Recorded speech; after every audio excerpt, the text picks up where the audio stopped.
Você falou de se eu pegar um iPhone e usar para segurar um papel, eu não vou estar usando ele com a máxima potencialidade dele.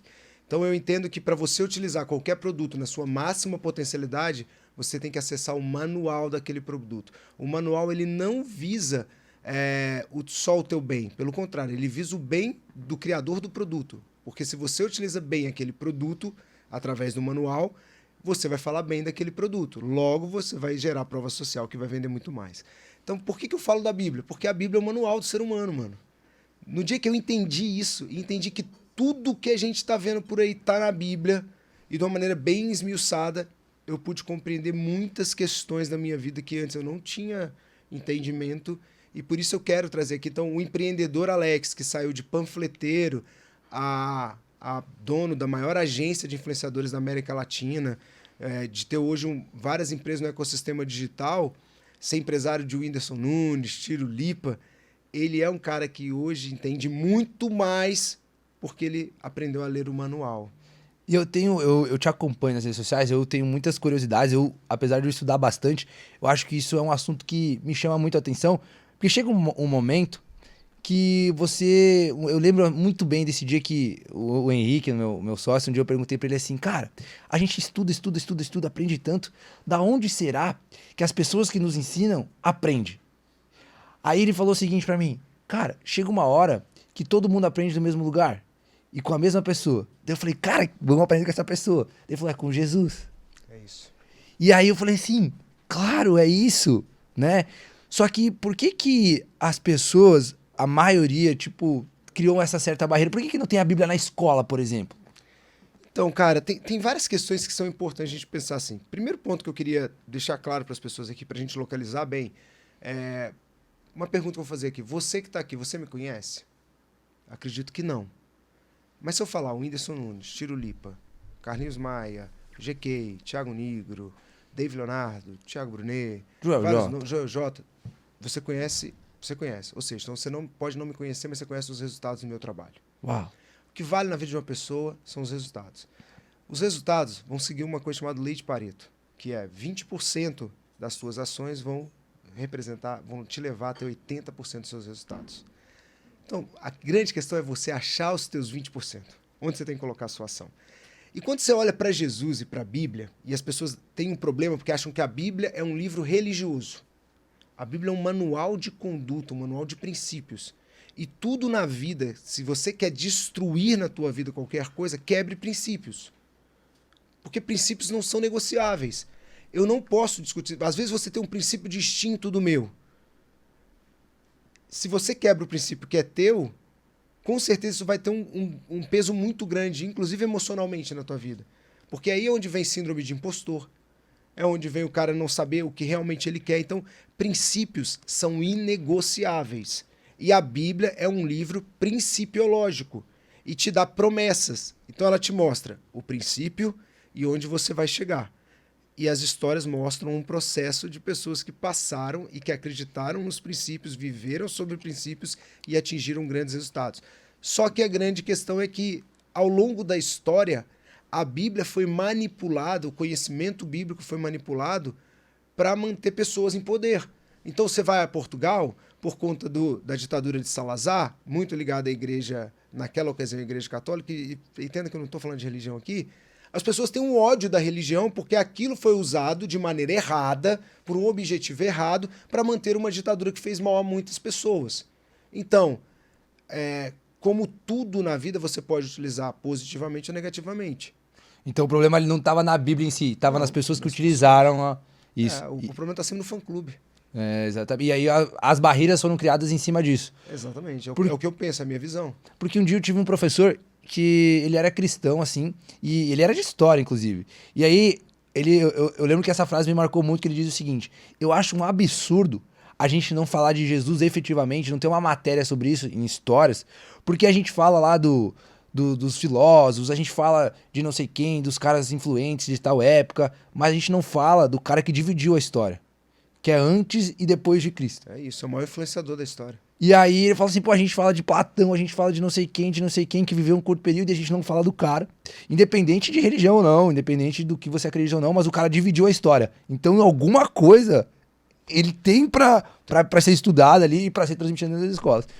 E aquilo me marcou muito. Eu falei assim, cara, por que a gente não fala, né? Vinícius, eu faço um desafio às pessoas assim, cara. Você pode pegar a Bíblia com intuito histórico, com intuito religioso, com intuito cultural, com intuito filosófico.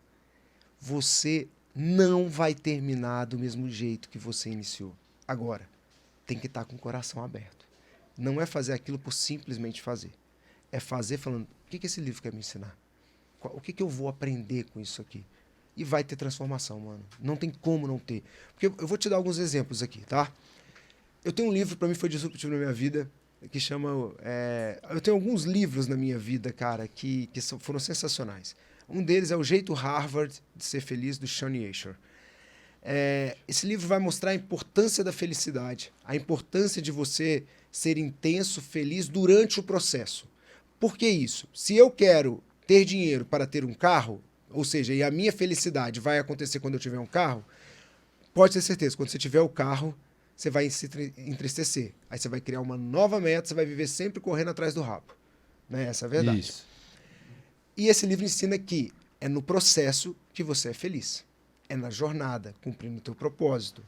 A meta, ela é consequência de um processo feliz. A felicidade potencializa, a felicidade te leva ao sucesso e não o sucesso te faz feliz. Isso está na Bíblia, mano. Quando você lê em Tiago, se alegre na provação, porque a provação te traz perseverança e a perseverança te traz maturidade. Tá diante de um problema. Se você fica triste, calado, se fecha, o problema aumenta. Se você levanta a tua cabeça e busca uma saída, se alegra, não é de ficar rindo. Se alegrar, alegria e tristeza são coisas distintas, né? Mas ali tá falando de felicidade, né?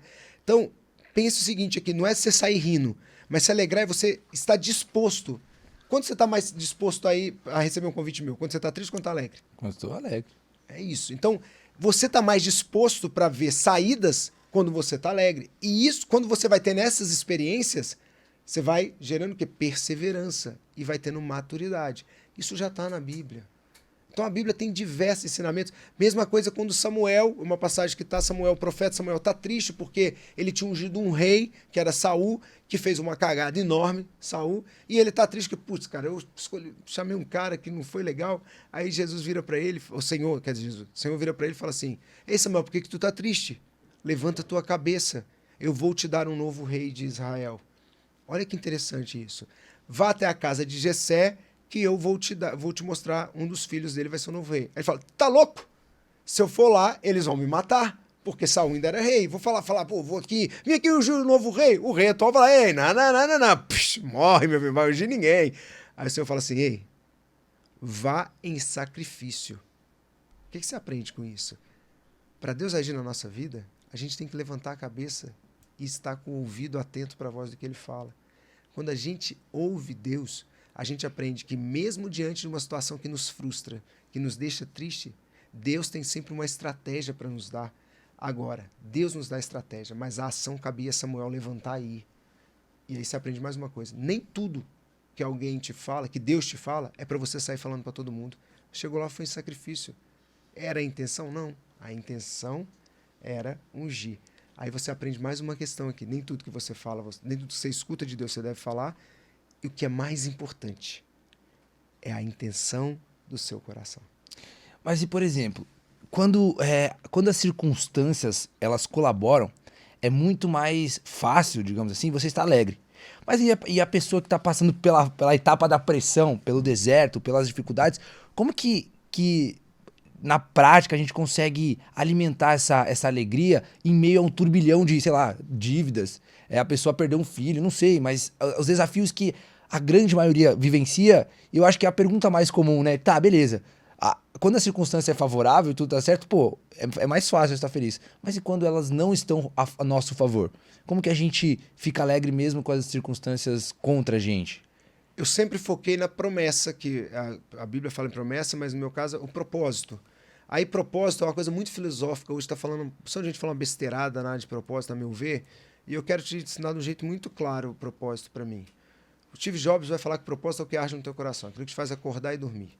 Não é isso? O Steve Jobs é muito claro em relação a isso. O Steve Jobs poderia ser um líder Talvez eu vou ganhar um porção de hater aqui agora. Ele pode ser um líder um tanto quanto babaca nas suas ações, porque muita gente endeusa de Steve Jobs, mas ele era um líder presunçoso muitas vezes, o cara meio...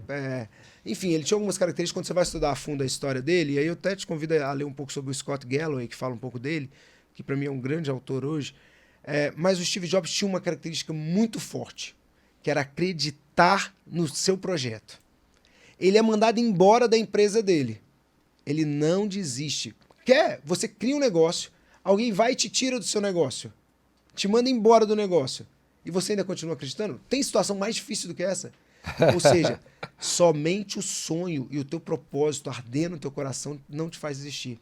Você aprende na Bíblia também, mano. Pega a história de José. José é um rei, se torna governador do Egito. Mas antes disso ele foi vendido, foi escravo, foi preso, ficou no poço, mas ele tinha, sabe o que com ele? O sonho que Deus deu a ele. Então, ele passou na cadeia, ele foi o melhor preso. Ele trabalhou na cadeia, muito. Na casa de Potifar, onde ele era escravo, ele trabalhou, ele organizou a casa de Potifar. Ou seja, ele continuou sendo o melhor potencial dele nos ambientes que ele não queria estar, mas que eram necessários. Aí tem uma frase até que eu falo muito, que é: quem não aproveita a oportunidade necessária, não se capacita para a oportunidade desejada. Uau. A oportunidade necessária, ela surge num ambiente difícil mesmo. É uma oportunidade que não vai te levar no seu sonho, mas vai te levar um pouco mais próximo. Vai te preparar. Do teu sonho, vai te preparar. Então, às vezes, na dificuldade, igual José estava, ele foi a melhor versão dele, mas é quando ele tem acesso a Deus que ele torna governador. Então, ou seja, o teu preparo vai te levar a ser bem-sucedido. Mas é o Senhor que te leva a reinar. Essa é a minha posição enquanto cristão. Mas nos negócios, como fazer isso diante de uma dificuldade? Olha só, eu tive um caso esses dias na minha rede. A menina chegou para mim e falou: é fácil você falar de perdão quando você não sabe que se eu chorar, galera, porque é pesado isso, mano. Eu sou bem chorão, tá? E louva a Deus por isso, porque você chorou, porque eu sou um empreendedor sensível. Ela falou assim: é fácil você falar de perdão quando você não viu o teu pai a tua mãe ser morta pelo teu pai na tua frente. Uau. Cara. Nossa, eu até me arrepiei agora. Mano, nessa hora eu falei assim: eu não posso aconselhar essa menina de qualquer jeito.